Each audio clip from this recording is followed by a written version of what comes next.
Hello everyone, कैसे आप सभी लोग। आई होप आप सब लोग ठीक होंगे और अपने घर पे सुरक्षित होंगे। My name is Sohel Mansuri and आप सभी लोगों का हमारे इस ऑनलाइन प्लेटफॉर्म पे हार्दिक स्वागत है व अभिनंदन है। दोस्तों, आज के इस लेक्चर से हम लोग बात करने वाले हैं कार्बोक्सिलिक अम्ल एवं उनके व्युत्पन्न। तो सबसे पहले अपन ये बात करेंगे कि कार्बोक्सिलिक अम्ल जो ये हमारा टॉपिक है, ये एग्जाम पॉइंट ऑफ व्यू से कितना इंपॉर्टेंट है। अगर मैं कंपटीशन एग्जाम जेट आईसीआर की बात करता हूँ तो वहां में उस एग्जाम में यहाँ से एक दो क्वेश्चन डेफिनेटली बनते ही बनते हैं। और अगर देखा जाए 12वीं बोर्ड एग्जाम का और 12वीं बोर्ड एग्जाम के अलावा बीएससी सेकेंड ईयर का भी ये एक बहुत प्यारा सा टॉपिक होता है। तो आज के इस लेक्चर से हम कुछ बातें करेंगे। कार्बोक्सिलिक अम्ल क्या होता है, उसको अपन कैसे बनाते हैं, क्या केमिकल रिएक्शंस होती है, उनकी फिजिकल प्रॉपर्टी क्या होती है और हमें क्यों कार्बोक्सिलिक अम्ल को पढ़ना पड़ता है। और मैं उम्मीद करता हूँ आप लोग अपने घर पे सुरक्षित होकर अपनी पढ़ाई का आनंद ले रहे होंगे और लगातार अपनी आप पढ़ाई कर रहे होंगे। दोस्तों, अपन बात करने वाले हैं सबसे पहले कार्बोक्सिलिक अम्ल की बात करने वाले हैं। तो आप सब लोग डाल दीजिए हेडिंग कार्बोक्सिलिक अम्ल। आप सब लोग डाल दीजिए heading carboxylic acid. Carboxylic acid okay, एक छोटा टॉपिक है और अपन बात करेंगे इस टॉपिक के बारे में, छोटी छोटी बातें करेंगे। ओके, तो सबसे पहले अपन बात करेंगे कि कार्बोक्सिलिक एसिड एक्चुअल में दिखता कैसे है, इसमें क्या स्ट्रक्चर होती है इसकी, इसका फॉर्मूला वगैरह कैसे बनाते हैं, इसका क्लासिफिकेशन किस तरीके से आप लोग कर सकते हो। दुनिया भर की बातें आपके सामने आने वाली है। तो सबसे पहले हम जो बात करने वाले हैं दोस्तों, वो कार्बोक्सिलिक अम्ल की स्ट्रक्चर की बात करने वाले हैं, क्योंकि कई बच्चों को अभी तक यही भी नहीं पता कि कार्बोक्सिलिक अम्ल की एक्चुअल में संरचना क्या होती है। तो मेरे प्यारे विद्यार्थियों, जो अपन बात करने वाले, सबसे पहले जो कार्बोक्सिलिक अम्ल होता है बेटा जी, वो ऐसा दिखाई देगा आप लोगों को, RC डबल बॉन्ड O और यहाँ पे क्या बना होता है, OH। ये होती है कार्बोक्सिलिक अम्ल की संरचना। इसको आप इस तरीके से बनाते हो RCOOH से यस और नो।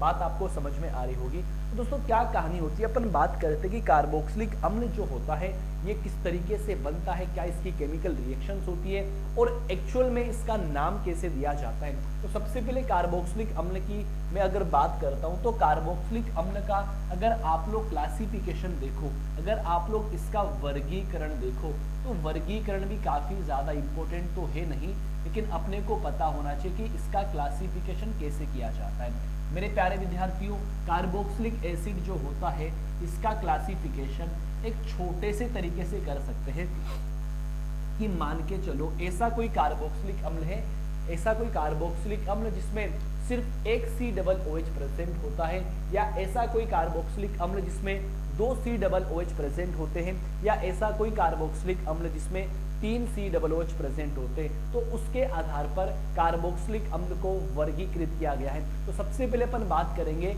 ऐसा कार्बोक्सिलिक अम्ल जिसमें एक ही COOH प्रेजेंट हो।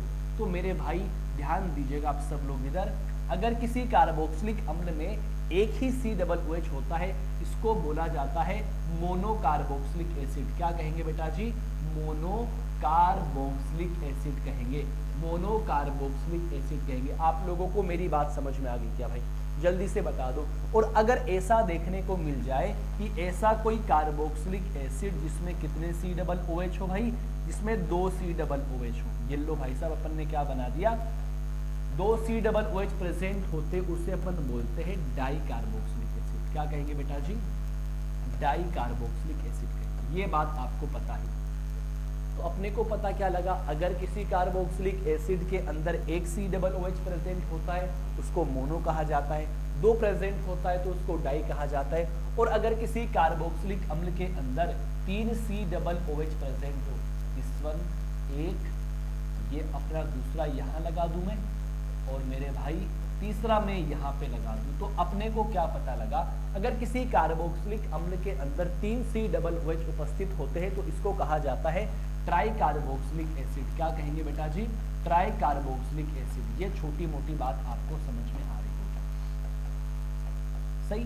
अब भाई सवाल ये उठता है कि ये छोटी सी बात जो आपने एक्सप्लेन करी है ये तो एकदम सिंपल सा कॉन्सेप्ट है, क्या इसकी कहानी होती है।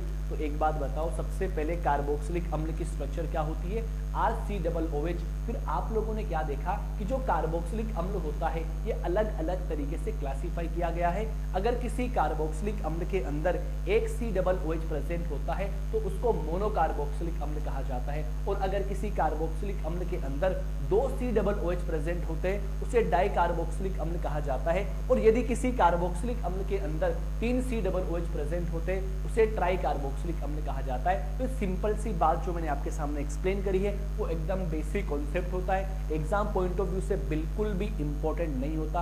लेकिन अगर एग्जाम के पॉइंट ऑफ व्यू से अगर मैं छोटी सी बात ये करता हूं कि जो कार्बोक्सिलिक अम्ल होता है और इस कार्बोक्सिलिक अम्ल में जो ये वाला कार्बन होता है, इस वाले कार्बन पर क्या हाइब्रिडाइजेशन निकलेगा, तो आप क्या कहेंगे दोस्तों, इस पे निकलेगा sp2 हाइब्रिडाइजेशन। क्यों? क्योंकि यहाँ पे 3 सिग्मा बॉन्ड है, 1 2 एंड 3 से यस और no. Like carbonyl compound, carbonyl compound में भी कार्बन पे क्या होता है, sp2 हाइब्रिडाइजेशन। चलो अब इस वर्गीकरण के बाद हम लोग बात करने वाले हैं जो एक बेसिक सा टॉपिक आता है मेरे प्यारे विद्यार्थियों, और उस टॉपिक का नाम होता है मेरे दोस्तों कार्बोक्सिलिक अम्ल का नामकरण, नोमेनक्लेचर ऑफ कार्बोक्सिलिक एसिड। किस तरीके से कार्बोक्सिलिक एसिड को नाम दिया गया है, क्या इस नाम देने की कहानी क्या है, उन सभी बातों को मैं आपको एक्सप्लेन करने की कोशिश करूंगा। पहले मैं ये चाहूंगा कि प्लीज आप सब लोग इसका एक बारी स्क्रीनशॉट ले लीजिए फटाफट।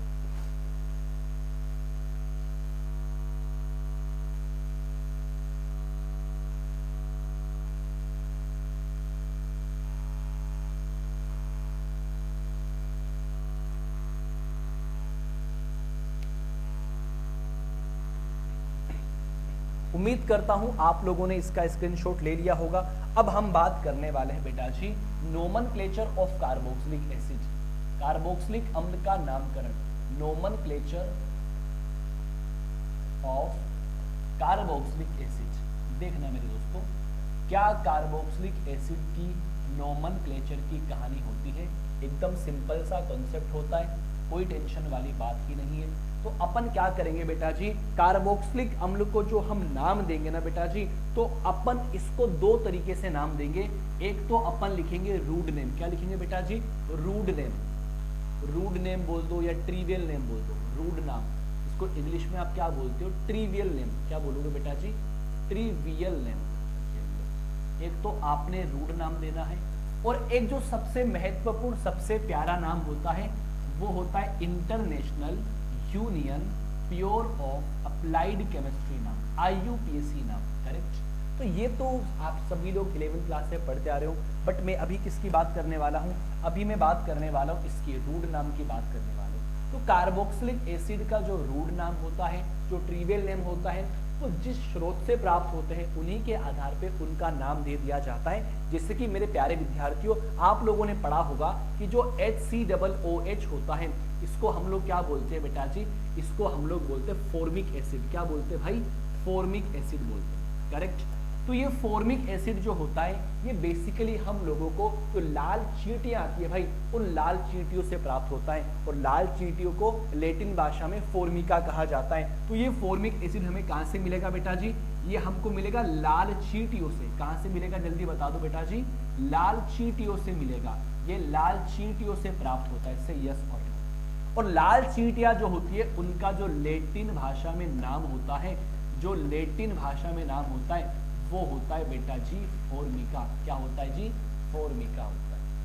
तो पता क्या लगा कि जो HCOOH होता है इसको फॉर्मिक अम्ल नाम क्यों दिया गया, क्योंकि ये लाल चींटियों के आसवन से प्राप्त होता है, और लैटिन शब्द है फॉर्मिक, जो लैटिन शब्द है भाई फॉर्मिका, उससे मिलकर बना होता है, करेक्ट। अपन सेकंड बात करेंगे दोस्तों, सेकंड जो अपन बात करने वाले हैं वो अपन बात करेंगे CH3COOH। इसको हम लोग बोलते हैं भाई एसिटिक एसिड। क्या कहेंगे दोस्तों, एसिटिक एसिड कहेंगे। और मेरे भाई जो एसिटिक एसिड जो होता है हमको एसिटम से प्राप्त होता है, हमको सिरके से प्राप्त होता है। किससे प्राप्त होगा बेटा जी, ये सिरके से प्राप्त होता है, विनेगर से प्राप्त होता है, करेक्ट। और तीसरे एग्जाम्पल की अगर अपन बात करते हैं दोस्तों, CH3CH2COOH, क्या लिखा मैंने, CH3CH2COOH, इसको बोलते हैं प्रोपियोनिक एसिड। क्या बोलते हैं, प्रोपियोनिक एसिड, प्रोपियोनिक एसिड बोलेंगे, और ये अपने को प्राप्त होता है वसा से। कहां से मिलेगा दोस्तों? ये वसा इसका मुख्यतः स्रोत होता है, वसा इसका मुख्यतः स्रोत होता है। फिर अपन मेरे प्यारे विद्यार्थियों बात करें CH3 CH2 CH2 C OH, इसको बोलते हैं ब्यूटायरिक एसिड। क्या कहेंगे दोस्तों? Butyric acid. क्या कहेंगे जल्दी से बता दो? Butyric acid. और ये दोस्तों हमें मिलता है मक्खन से। किससे मिलेगा बेटा? ये मक्खन से मिलेगा, करेक्ट। और एक होता है, अगर 5 कार्बन वाला अगर आपको एसिड दिखाई देता है CH3 CH2 CH2 CH2 COH, इसको बोलते हैं वेलेरिक एसिड। क्या कहेंगे दोस्तों? वेलेरिक एसिड इसका नाम होता है। और ये वेलेरिक एसिड बेसिकली जो वेलेरियन पादप होते हैं, कौन से बेटा जी? वेलेरियन पादप होते हैं, उन वेलेरियन पादपों की जड़ों से प्राप्त होते हैं। कह दो आप लोगों को छोटी छोटी बात समझ में आती है।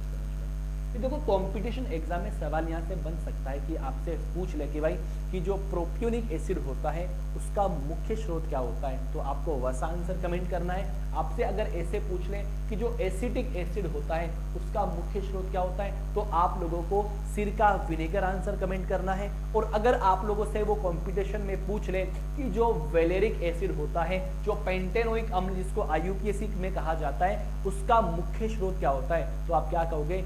वेलेरियन पादपों की जड़ इसकी मुख्य स्रोत होती है। और आपसे पूछ ले कि जो फॉर्मिक अम्ल होता है इसका मुख्य स्रोत क्या होता है, तो आप क्या कहोगे? लाल चींटियां होती है। तो मेरे ख्याल से आप लोगों को ये बात समझ में आ गई होगी। फिर से एक बार एक्सप्लेन करना चाहूंगा कि बेटा जी रूड नाम में कार्बोक्सिलिक अम्ल को इस तरीके से नाम दिया जाता है कि वो जिस स्रोत से प्राप्त होते हैं उन्हीं के नाम के आधार पर उनका नाम बन जाता है मेरे भाई।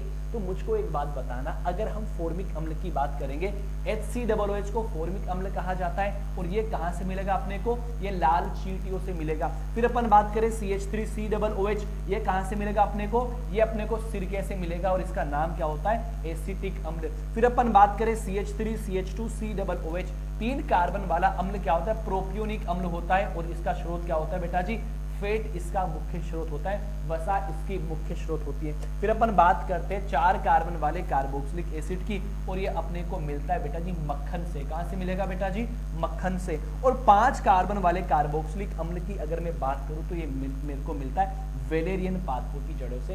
ये बात आप लोगों को समझ में आ गई होगी, और उम्मीद करता हूँ ये बात छोटी छोटी है, और ये छोटी छोटी बातों से कारवा बनता चले जाता है, और यूं ही लेक्चर बड़े बनते चले जाएंगे। मैं आपको एक बात ये भी कहना चाहूँगा, मुझे नहीं पता शायद आप लोगों को इस वीडियो के अंदर बैकग्राउंड से एक इरिटेटिंग आवाज़ आ रही होगी, तो मैं ये कहना चाहूँगा प्लीज़ लेक्चर को जब आप अच्छी तरीके से देखो तो आप जो वॉल्यूम बटन होता है, या आप ऐसे कह दो कि कम वॉल्यूम में देखो, ताकि आपको जो बैकग्राउंड वाली आवाज़ है वो बिल्कुल भी सुनाई ना दे, और आप अपनी पढ़ाई लगातार अच्छे से कर सको। फटाफट इसका स्क्रीनशॉट ले लीजिए।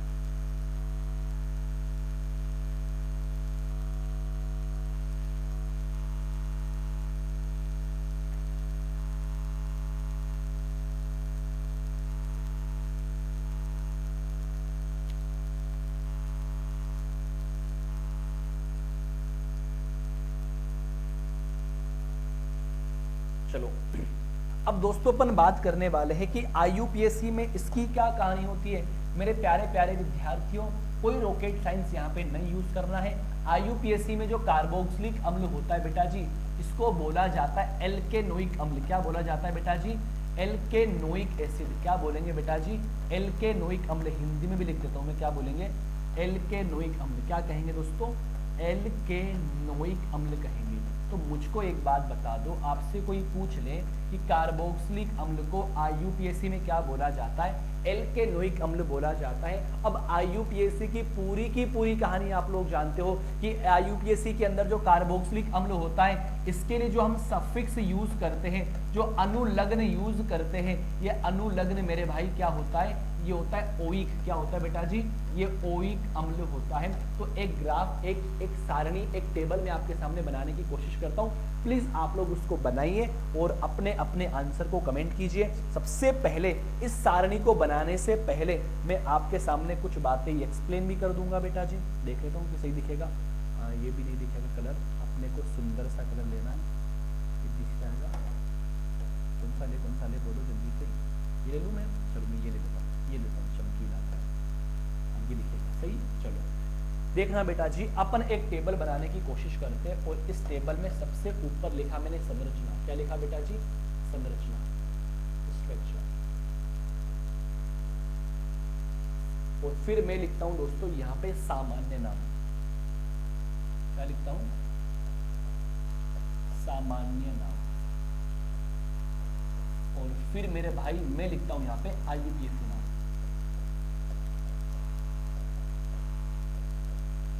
सही है। तो एक टेबल अपनी ऐसे बन के तैयार हो जाएगी।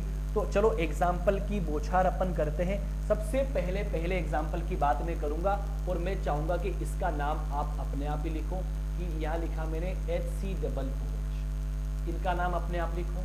फिर सेकंड नंबर एग्जाम्पल में लिखा मैंने CH3COH। फिर एग्जाम्पल नंबर थर्ड में मैंने बना दिया CH3CH2COH। फिर एग्जाम्पल नंबर 4 अपन ने लिखा CH3CH2CH2COH। देखो स्ट्रक्चर बढ़ती जा रही है। फिर लिखा मैंने CH3CH3COOH। 4 एग्जाम्पल तो अपन ने बना दिए हैं। फिर अपन बात करते इनके अलावा पांचवें एग्जाम्पल की बात करेंगे मेरे भाई, CH3CH2CH2CH2COOH। करेक्ट। ये 5 एग्जाम्पल तो पहले अपने को बनाने हैं और अपन ये बात करेंगे कि इन पांचों एग्जाम्पल के कॉमन नेम क्या होंगे और IUPAC नेम क्या होंगे। एक बार मैं चेक कर लेता हूँ कि वॉइस क्वालिटी तो आपको नजर आ रही है या वीडियो कहीं रुक तो नहीं गया भाई। फटाफट मैं चेक करता हूँ ना, एक बार बना लो फटाफट।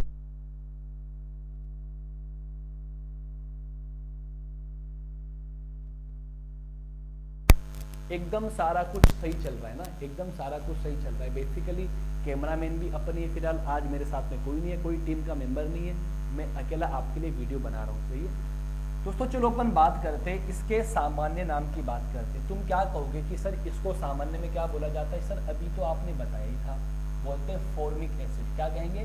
Formic acid. इसको क्या कहेंगे दोस्तों? जल्दी से बोल दो। Acetic acid. इसको क्या कहेंगे? अगर आपने लिख लिया तो अच्छी बात है भाई। Propionic acid. Propionic acid. Propionic acid. इसको क्या कहेंगे दोस्तों? इसको बोलेंगे butyric acid. Butyric acid. Butyric acid इसका नाम है। इसको क्या बोलेंगे? ये आइसो ग्रुप लग गया तो क्या बोलेंगे? आइसोब्यूटायरिक एसिड। इसको बोलते हैं वेलेरिक एसिड। यस और नो। ये तो अपन ने कॉमन नेम की बात कर ली, बट अपन IUPAC की बात करेंगे दोस्तों। IUPAC में कार्बोक्सिलिक अम्ल को क्या कहा जाता है? एल्केनोइक एसिड कहा जाता है। तो कितने कार्बन का एसिड है? एक कार्बन का, तो क्या बोलेंगे इसको? Methanoic acid. क्या कहेंगे दोस्तों? Methanoic acid. ये लो भाई साहब, या मेथेनोइक अम्ल। 2 कार्बन का एसिड क्या कहलाएगा बेटा जी? Ethanoic acid. 3 कार्बन का एसिड क्या कहलाएगा बेटा जी? Propanoic acid. सफिक्स क्या लगता है बेटा जी? ओइक लगता है। अब मैं इसकी 4 कार्बन की बात करूं तो क्या कहलाएगा बेटा जी? Butanoic acid. और 5 कार्बन के कार्बोक्सिलिक एसिड, सॉरी इसकी बात करते तो अपन सबसे पहले IUPAC में नंबर देते भाई। फंक्शनल ग्रुप को नंबर कम मिलना चाहिए, 1 2 3। क्या बनेगा? 2 मेथिल प्रोपेनोइक एसिड। क्या बनेगा? Sorry 2 methyl 1 2 3। हाँ 2 मेथिल प्रोपेनोइक एसिड। करेक्ट। अगर मैं इसकी बात करता हूं तो इसको अपन क्या बोलेंगे? Pentanoic acid. Pentanoic acid. तो ये बेसिकली कुछ एग्जांपल्स मैंने आपके सामने बनाए हैं, तो आप आराम से इन एग्जांपल को बनाओ। 5 एग्जांपल हो गए, 3-4 एग्जांपल मैं आपके सामने और लिखता हूं और आप उनके क्या करेंगे? कॉमन नेम ध्यान में रखेंगे और IUPAC नेम ध्यान में रखेंगे। सही है। फटाफट आप लोग इसका स्क्रीनशॉट ले लीजिए, जल्दी से आप लोग इसका स्क्रीनशॉट ले लीजिए। फिर 3-4 एग्जांपल अपन और बनाते हैं। सही है। 3-4 एग्जांपल अपन और बनाते हैं, कोई टेंशन वाली बात नहीं है। आप अच्छे से रहें, बिल्कुल भी फिक्र ना करें।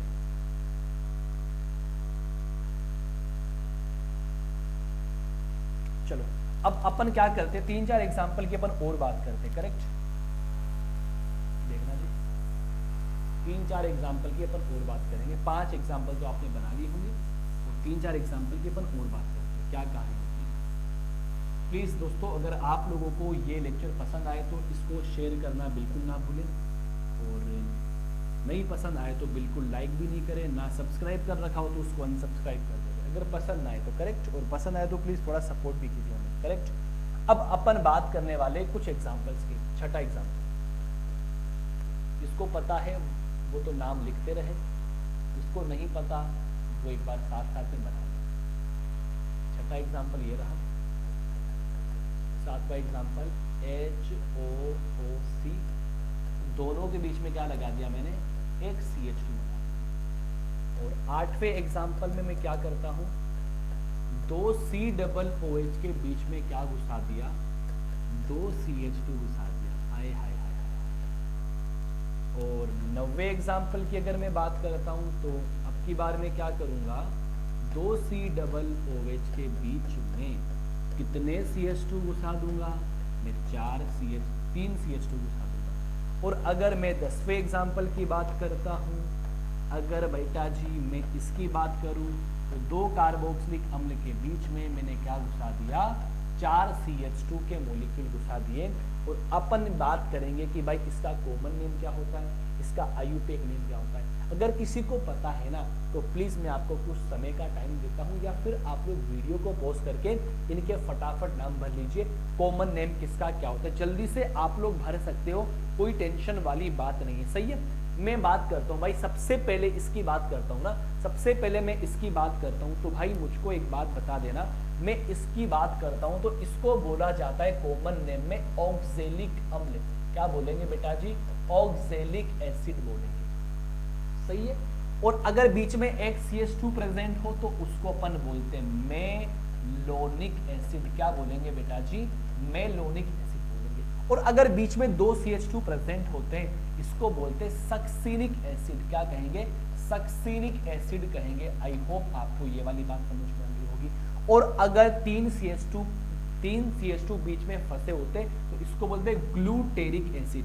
ग्लूटेरिक एसिड क्या कहेंगे बेटा जी, ग्लूटेरिक एसिड। और 4 हो तो क्या कहेंगे अपन लोग, एडिपिक एसिड या एडिपिक अम्ल, जो कि नाइलोन 6 का एक मोनोमर होता है। आप लोग बहुलक पढ़ते हो ना, पॉलीमर के अंदर एक नाइलोन 6 पॉलीमर होता है जिसकी जो मोनोमर यूनिट होती है वो adipic acid plus hexamethylene diamine होती है।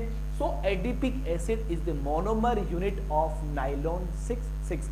और ये मैं चाहता हूं कि ये आप आराम से घर पे बैठकर ट्राई करें बेटा, करेक्ट। ये आराम से इनके नाम आप होमवर्क के थ्रू इसको बना सकते हो, कोई टेंशन वाली बात नहीं है।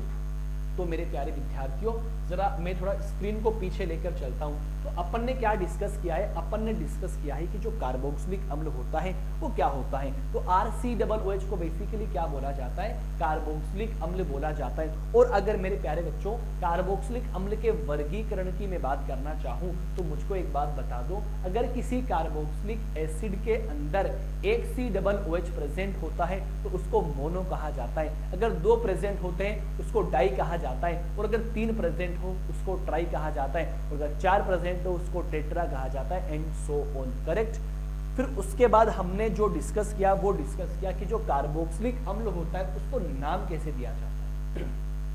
मेरे प्यारे साथियों, कार्बोक्सिलिक अम्ल को जब हम नाम देंगे 2 तरीके से नाम दिया जाता है, ध्यान रखना। एक तो सामान्य नाम होता है और एक IUPAC नाम होता है। मेरे प्यारे विद्यार्थियों, सामान्य नाम में कार्बोक्सिलिक अम्ल को नाम इस तरीके से दिया जाता है कि वो जिस स्रोत से प्राप्त होते हैं, जिस शोर से वो अपने को मिलते हैं, उन्हीं के आधार पे उनका नाम दिया जाता है। जैसे कि मान के चलो अपन बात करते हैं फॉर्मिक एसिड, जो कि HCOOH होता है। ये बेसिकली लाल चींटियों के आसवन से प्राप्त किया जाता है और लाल चींटियों को लैटिन शब्द में फॉर्मिका कहा जाता है, करेक्ट। मैं बात करता हूं एसिटिक अम्ल, 2 कार्बन वाले कार्बोक्सिलिक अम्ल को क्या बोला जाता है, एसिटिक अम्ल बोला जाता है। और ये बेसिकली सिरके से प्राप्त होता है, एसीटम से प्राप्त होता है, करेक्ट।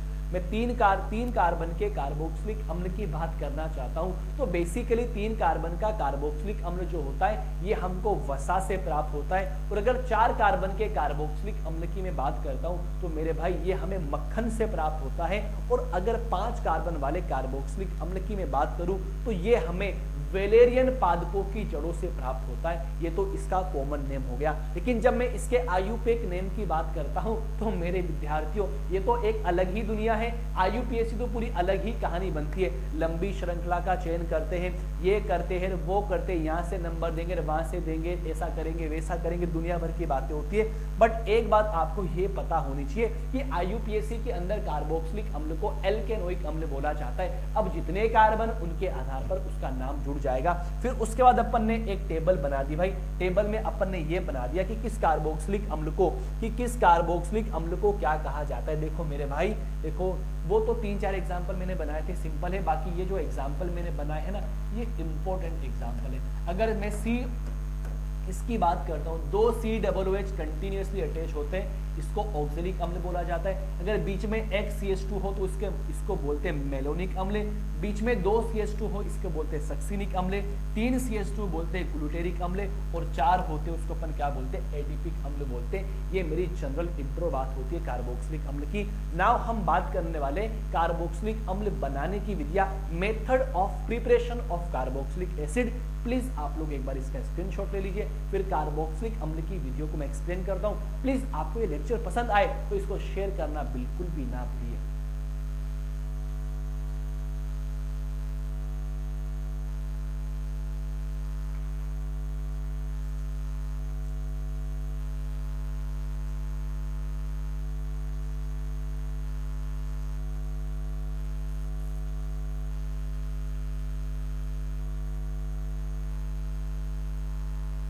चलो यस, तो प्यारे विद्यार्थियों, अब अपन जो बात करने वाले हैं वो बात करने वाले हैं कार्बोक्सिलिक अम्ल बनाने की विधियां, प्रिपरेशन ऑफ कार्बोक्सिलिक एसिड।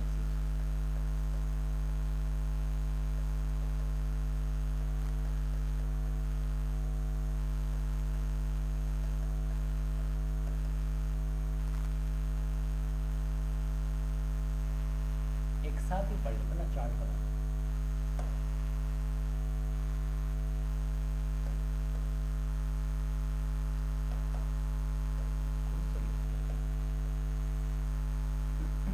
सही है, चलो। 3-4 महत्वपूर्ण प्रोसेस होती है कार्बोक्सिलिक अम्ल बनाने की। अपन यहाँ पे मैकेनिज्म की बात बिल्कुल भी नहीं करेंगे। अपने को रिएक्शन याद करनी है और डायरेक्टली अपने को रिएक्शन याद करनी पड़ेगी। और जेट एग्जाम के लिए तो ये कमाल इंपॉर्टेंट लेक्चर है मेरे भाई। तो चलो अब अपन बात करते हैं कि कार्बोक्सिलिक अम्ल को अपन कैसे कैसे बनाते हैं। मेरे प्यारे विद्यार्थियों, कार्बोक्सिलिक अम्ल को सबसे पहले अपन बनाएंगे, वो आपके सामने लिखता हूँ भाई, CO2 के द्वारा, by CO2। Very very important reaction. किसके द्वारा बनाएंगे बेटा जी? अपन बनाएंगे कार्बन डाइऑक्साइड के द्वारा।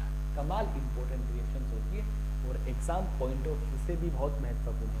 पहली रिएक्शन तो ये होगी। सेकेंड रिएक्शन की जो अपन बात करेंगे दोस्तों, वो अपन बात करेंगे साइनाइड के द्वारा, बाय साइनाइड।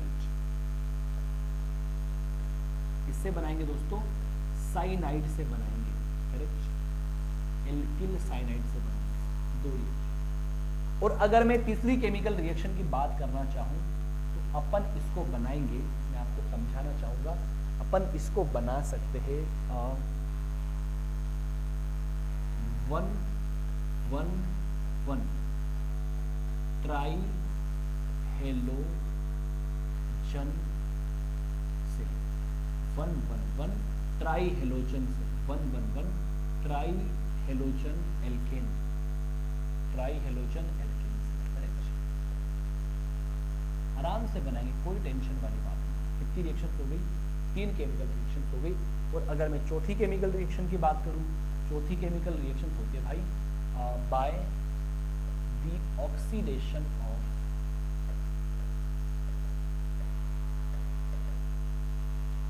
एल्कोहल। एल्कोहल के ऑक्सीडेशन से क्या बनाएंगे अपन? कार्बोक्सिलिक अम्ल बनाएंगे। पहले एक काम करते हैं, इनको पढ़ते हैं, फिर अपन आगे आगे बात करते चलो। देखो मेरे प्यारे विद्यार्थियों, सबसे पहले जो अपन बात करने वाले हैं ना, वो बात करने वाले CO2 से किस तरीके से कार्बोक्सिलिक अम्ल बनाया जाता है। मेरे प्यारे बच्चों, अपन बात करते कि भाई साहब जब RMgX की रिएक्शन